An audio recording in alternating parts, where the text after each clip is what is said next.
Hi, I'm Christy McDonald, and here's what's coming up this week on One Detroit. What we learned this year and what to look for in 22 with Nolan Finley and Stephen Henderson. Plus, the latest challenges in the redistricting process with Sergio Martínez-Beltrán. And then the nostalgia of the holidays at Hudson's. It's a festive flashback. It's all coming up this week on One Detroit. From Delta Faucets to Behr Paint, Masco Corporation is proud to deliver products that enhance the way consumers all over the world experience and enjoy their living spaces. Masco, serving Michigan communities since 1929. Support for this program is provided by the Cynthia and Edsel Ford Fund for Journalism at Detroit Public TV, the Kresge Foundation, Community Foundation for Southeast Michigan. The DTE Foundation is a proud sponsor of Detroit Public TV, among the state's largest foundations committed to Michigan-focused giving. We support organizations that are doing exceptional work in our state. Visit dtefoundation.com to learn more. Business Leaders for Michigan, dedicated to making Michigan a top 10 state for jobs, personal income, and a healthy economy. Also brought to you by, and viewers like you.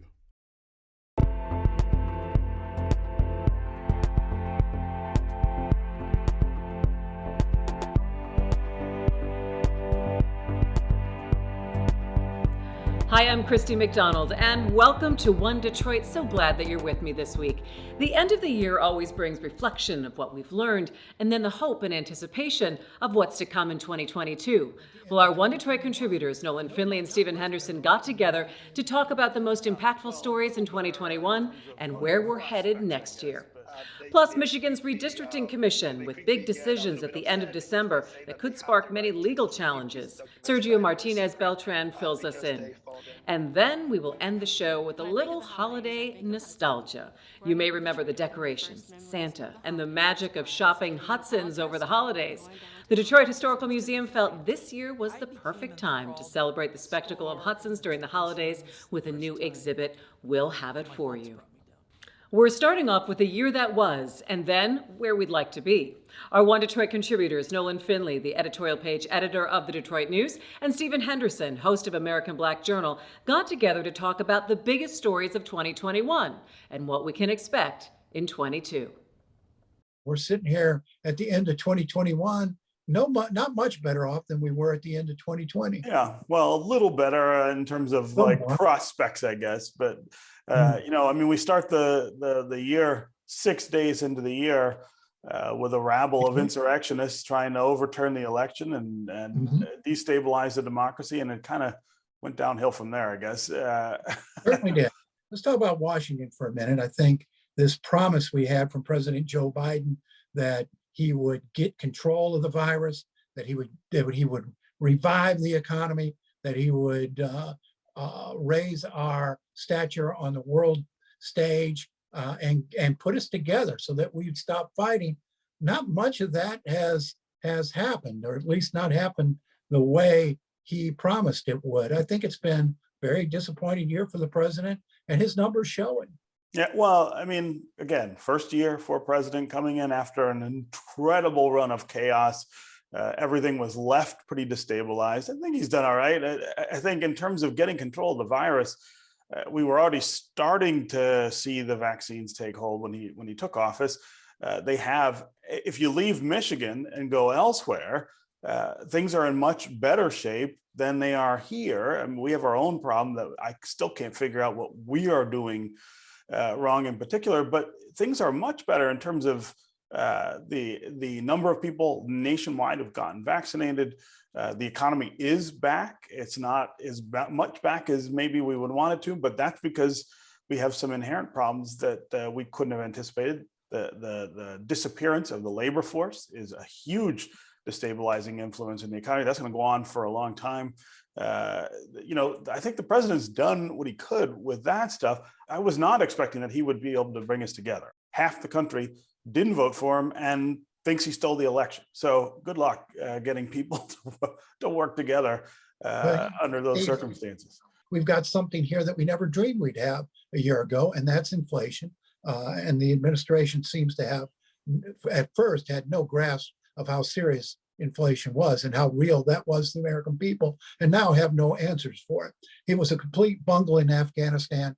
So I think next year we're looking ahead with all of this going into an election year, and we know what happens in election year. Everything grinds to a halt except for the fighting, and we've got some very real problems that need to be solved. I think the election will be really hotly contested, but I also think we have this existential threat now. You have a party that has a large number of people now who are concentrating on gaining power in places where they can decertify votes or decide that elections don't matter. And that's going to challenge us, not just next year, but in 2 more years when the presidential election swings back around. But let's talk about locally, what went on this year to kind of remind us of our challenges. That wild summer we have just sticks in my mind. And of course, we had this December windstorm as well, that unusual in its intensity and its consequences, reminding us again that we have not invested in our infrastructure in the way that we should have, and that we aren't planning to in many ways. I mean, there are some things on tap. We're replacing all the lead lines in the state. That's a start, but we have major problems that beneath the ground, above the ground, that we aren't even acknowledging at this point. But we got a huge pool of money we're sitting on for infrastructure, billions of dollars, no real plans to spend it or how to spend it, and no seeming will to spend it. We know what's going on in Benton Harbor, another big story of 2021. We got to get those lead pipes out of the ground, but we also have to secure our electrical grid. We can't have these major power outages like we had last summer. We've got to do something to move water out of these freeways and out of people's basements. We also have COVID relief money. And there's no reason hospitals are waiting for these monoclonal antibody treatments that many places say we just can't afford, or we don't have the staffing to administer. That's what that money was for. Why is it it's sitting in a huge bucket in Lansing still? They've got to come together and figure out how to invest that money, and also how to invest that money to make sure our schools are safe. We now have Oakland County students saying, thousands of them, we don't want to go back to school. We don't feel it's safe. Got to use part of that money to secure those schools. Well, you got to talk to your friends in the Republican Party about both those issues. They don't. The governor hasn't exactly been a leader on this either. She has a plan to spend all of the money, and they don't like her plan, so they're not spending it. I'm not sure her plan addresses these issues fully that we just talked about. But we're sitting on the biggest windfall, biggest amount of cash we've ever had, and we have no clue how to work together to spend it. That's got to change in 22. But the prospect of it doing so in a year when she's going to be running for re-election and the legislature is going to be running for re-election, I don't think there's much hope.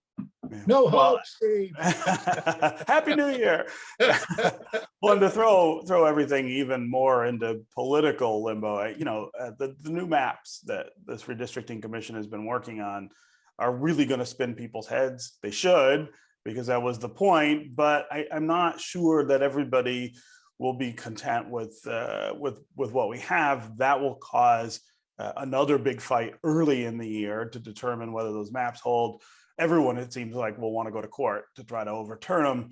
I do still believe that this is incredible progress, that we've been able to see this process up front. We've been able to hear what they're doing and why. We can criticize the maps, they change them. It's way better than it was, but there are a lot of people who are really nervous, I think, about that outcome. Well, I wish we could see all of it, and their delve into closed meetings and lack of transparency, inexcusable for a group that needs people to trust its work. I think these maps are headed right to court. It's going to be a difficult election year while we wait for the courts to decide what the real districts are. People are going to get a late start campaigning. It's going to be a mess on a lot of fronts, and you and I will be here talking about it, Steve, and doing so civilly, right? That's right. Merry Christmas and Happy New Year. Yeah, to you too. The end of December is a crucial deadline for Michigan's Redistricting Commission. The group is expected to adopt new legislative and congressional districts, and this comes after months of meetings, maps, and public input. What else is expected? Lawsuits over the maps. And the commission is already facing litigation from media organizations for not releasing notes from a closed meeting this fall. Will Glover caught up with Bridge reporter Sergio Martínez-Beltrán for more on what happens next. Just give us a quick overview of what the redistricting process is and how important it is to the state of Michigan. Every 10 years, the U.S. Census Bureau releases the population counts of states. And so the states use those numbers to do apportionment, so to create the new political boundaries. And that means that those are the districts where you live, and they decide who are you going to vote for in terms of state Senate, state House, also who could be your congressional member, right, depending on where you live. And, you know, when you give power to people who might benefit from it, this tends to be problematic, right? And we saw that the legislature drew lines in private, in secret, behind closed doors, and it also, you know, drew districts that were deemed some of the most gerrymandered in the country. In 2018, the Michigan voters overwhelmingly supported a constitutional amendment that drastically changed how we drew districts in the state. So that constitutional amendment created the Michigan Independent Citizens Redistricting Commission.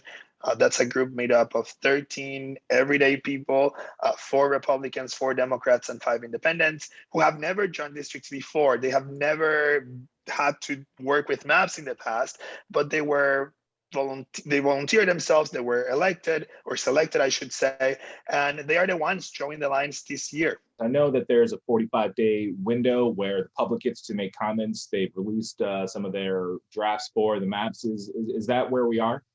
That's right, yeah. So for the last few months, the Redistricting Commission has been working on proposed maps. And so a few weeks ago, they put forward 15 proposed maps for people to see and provide feedback on them. We are in that 45-day public comment period. We're in the middle of it. Lately, we've seen that there have been a few media outlets that have filed suit against the commission for keeping certain memorandum secrets. Can you just tell us a little bit about what's going on there? Yeah, so I think the biggest issue that the commission is facing is how it has handled minority majority districts in the state. In the past, Michigan has had 17 state legislative minority majority districts, most of them in the area of Detroit, but also some in Flint. The way the Redistricting Commission has drawn the districts this time around truly reduces significantly the number of minority majority districts to a handful, right? And so Black leaders, Black voters in Southeast Michigan, in Flint, Michigan as well, they have come out and say that the way the commission drew these districts will further disenfranchise them. We're talking now in terms of lawsuits, right? And this is where the press comes in. The commission has been significantly more transparent than the previous process, right, at the legislature. But just because they've been more transparent doesn't mean we're not going to hold them accountable.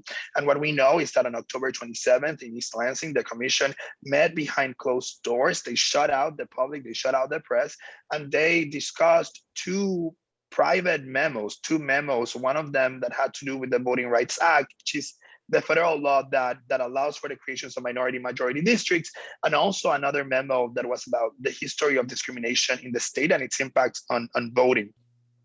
We have since had a letter signed by all of our council setting forth reasons that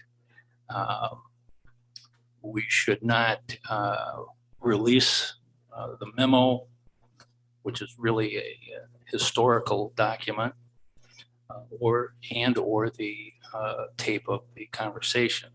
There was quite a bit historical comment in the paper that showed how Michigan had dealt with historically discriminatory voting in the past from the Civil War forward. If the commission decides to waive attorney-client privilege our ability to give you counsel in incoming litigation will be hampered. And that is an understatement. So I guess the question lies in whether or not it's more important for the lawyers that the committee has on retainer to be able to give them the correct and candid information versus abiding by what the whole purpose of the commission is, which is to be transparent in everything, all the materials that it uses to draw these lines, correct? Yes, that's a big question. And I think that, when the commission was discussing these memos behind closed doors, the reality is that there was no pending litigation against the commission at that moment. So this idea of discussing legal strategy when there's no pending litigation against the commission, right, has raised some concerns, and some attorneys have said that that's weird, that's not what usually happens, right? We also know that the commission spokesman, but also the commissioners keep saying that they are the most transparent body in the state, but then when you push them on this particular issue, they're quickly they quickly get a little bit upset because they say that they have the right to keep these documents private or secret because they follow their attorney-client privilege. And so this is why it matters. It is because voters in Michigan, 61% of the voters in Michigan in 2018 voted to create a commission and a process that was more fair in terms of partisanship, but also more transparent. And I think the commission, right, has faced all these questions all this time, but I think it's important because at the end of the day, we're talking about people of color, and they're feeling that the way the commission has treated the districts are further disenfranchising them, especially Black voters in Detroit. And what we're talking about here is that the commission keeps saying we're not hurting you, but they're using some documents that we don't know. And maybe if they make those documents public, we would know what was the rationale for them to reducing the minority majority districts and the reason for the way they drew the political boundaries. If you grew up around here, that's me. You remember shopping Hudson's at the holidays. Maybe you shopped downtown at Christmas, you saw Santa. Maybe you had some Santa bears.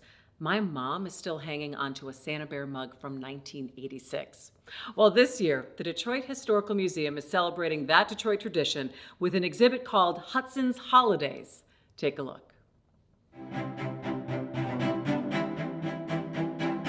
When I think of the holidays, I think of Hudson's.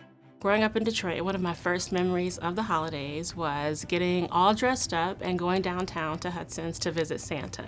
I became enthralled with the store and the traditions the first time my folks brought me downtown to the store. And I'd never seen a store that big, and I just went nuts. Nobody did it quite like Hudson's did it. From the big tree to all the beautiful things to buy. I mean, it really was a place of wonder. The show began on the sidewalk.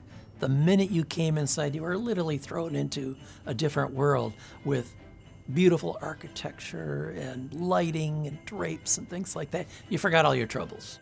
We're sitting here today in the main area of our Hudson's Holiday exhibit in the Detroit Historical Museum. The holidays are a time when you want to share stories with your family. You want your kids to experience the things that you experienced when you were a kid. And one of the things that we hear about here at the Detroit Historical Society most often is Hudson's. The company meant so much to so many people in this marketplace. That store, during the holidays employed 10,000 people. 100,000 people a day would visit that building to not only shop, but dine. The company through the years created so many of our iconic events. The Thanksgiving Day Parade was begun by the company in 1924. Hudson's was a huge department store, and it had restaurants, it had Santa, and it was kind of the special place that you went, particularly at the holiday season. Here at the museum, we wanted people to have the idea and the feeling of what that might have been like years ago when our grand department store, Hudson's, was in its heyday. What we did is we edited down a lot of things. What would be the most relevant for the greater public? There's a surprise and a delight to take you back to that Hudson's holiday experience. And I love that about how we've set it up here. It's not just one place, but it really is a vibe, if you will. This exhibition was designed in much the same way that a department store is exactly what our exhibits team was thinking about when they put this thing together. We've created 11 pop-ups all through the museum space. When I was first touring this as it was kind of being put up, I realized, as you walk down the stairs, right at the bottom of the stairs is some signage and advertising from Hudson's back in their basement shops, which were kind of their bargain. That's where you got the term bargain basement, right? One of the things that I love is that we actually created a little mini pop-up exhibit inside of the elevator. And so it's really fun that we've been able to recreate that experience of going from floor to floor and experiencing this big department store by putting those departments in different places all throughout the museum. The Santa Bears are my favorite part of this exhibition. I think the first Santa Bear came out in 1985. I remember that one. I definitely remember the 1986 bear because he had the little 1986 on the sweater. But we always got Santa Bears for Christmas. Every year, the Santa Bears were part of our Christmas tradition. My favorite part of the museum, I kind of really love holiday sparkles, so I do love all of the Christmas lights and the sparkly stuff here in Toyland, which is where we're sitting. I also really love the fashion. Our fashion collection here at the Society is amazing. In terms of what the public will be interested in, certainly Santa Bears has created a huge interest just from the social media thus far. The delivery wagon, that was created for the 75th anniversary of the company. Shopping bags, that we hadn't previously displayed through the years. Photographs that we blew up, things that were donated from the public. The red carpet that you see here as you come into the Toyland area.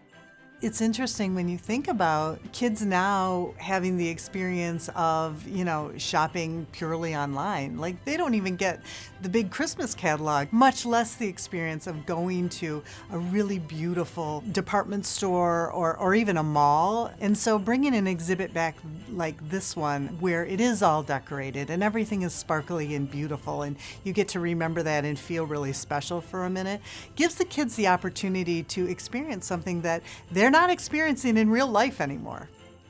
This museum is a place where we want families to come together and come and visit us during the holidays. We brought this really nostalgic exhibition to the public for that reason. It's about life and family and the opportunity to be together, which, these days is certainly not something to be taken for granted. So I really do think that it really is an inclusive exhibition that people can come and just really remember a simpler time and be amazed by these toys. I think whenever you have the experience of being put back into a specific time, you have this moment where you get to imagine what it was to be there at that time, what those people's lives were like. I really hope that people come and enjoy it and feel really good when they're here. I hope they take away, a feeling of joy. This exhibit is going to remind you once again what it means to share memories with your family. It's kind of the perfect entry to that holiday season for everybody. For more on the exhibit, just head to our website at onedetroitpbs.org. That is going to do it for us this week. Have a wonderful holiday, gathering safely and spending time with your family and friends. And I want to say a special thank you to the entire One Detroit crew for all of their hard work in 2021. And thank you at home for supporting us and supporting local journalism every step of the way. We are grateful to be able to tell the stories of our community, and we thank you for your trust in us. We are going to leave you tonight with some scenes from the Nutcracker Ballet performed at the Interlochen Center for the Arts up north. The entire production will air right here on Detroit Public Television on December 20th. Have a great week, and I'll see you next time.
You can find more at onedetroitpbs.org or subscribe to our social media channels and sign up for our One Detroit newsletter.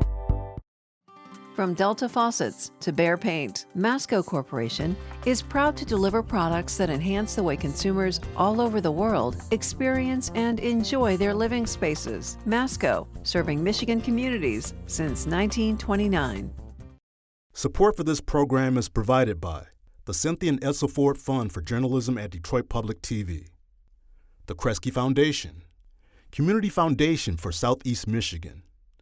The DTE Foundation is a proud sponsor of Detroit Public TV, among the state's largest foundations committed to Michigan-focused giving. We support organizations that are doing exceptional work in our state. Visit dtefoundation.com to learn more. Business Leaders for Michigan, dedicated to making Michigan a top 10 state for jobs, personal income, and a healthy economy.